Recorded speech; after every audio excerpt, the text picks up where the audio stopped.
m'appelle Antoine Katabalé, Assima Kodjové. Aujourd'hui, vous avez participé, ou bien vous êtes le directeur de IFADS et vous avez fait une exposition dans les stands lors du FOMECOP de la première journée d'aujourd'hui. S'il vous plaît, donnez-nous vos impressions concernant l'exposition et vos impressions concernant le passage des jeunes. Merci beaucoup, madame. D'abord, quelques petites précisions. Je suis le directeur général de l'IFAD, Bâtiment et Énergie Renouvelable de Lomé.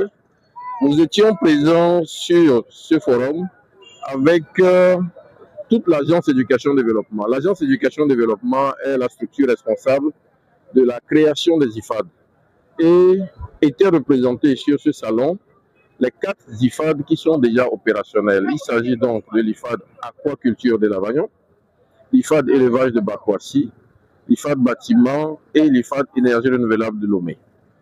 Donc nous avons présenté en tout les 9 filières de formation que nous avons dans tous les IFAD et nous avons reçu un grand nombre de jeunes qui étaient particulièrement intéressés par tout ce que nous leur avons présenté, aussi bien les filières en soi que les productions des différents IFAD et également les outils, et nous leur avons parlé aussi des perspectives professionnelles que les métiers et les filières pour lesquels nous formons peuvent leur accorder.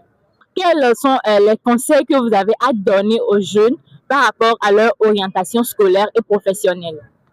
Merci beaucoup. Sur la question d'orientation qui est déjà très vaste, un des premiers conseils à donner, c'est que les jeunes doivent se cultiver. Aujourd'hui, un jeune qui est en train de se former, qui est peut-être au niveau du collège, doit chercher à savoir quelles sont les différentes filières porteuses qui existent. Chercher à se documenter, chercher à se cultiver. Et dans un deuxième temps, se connaître ses aptitudes. Est-ce que je suis bon en maths? Ou si j'ai des lacunes dans telle ou telle matière, comment je peux les combler? Ou alors, comment est-ce que ces matières-là vont contribuer dans la formation professionnelle, dans la formation que je voudrais faire? Si j'ambitionne de devenir un ingénieur électricien, mais que j'ai des difficultés en physique, il faut donc que je redouble d'ardeur.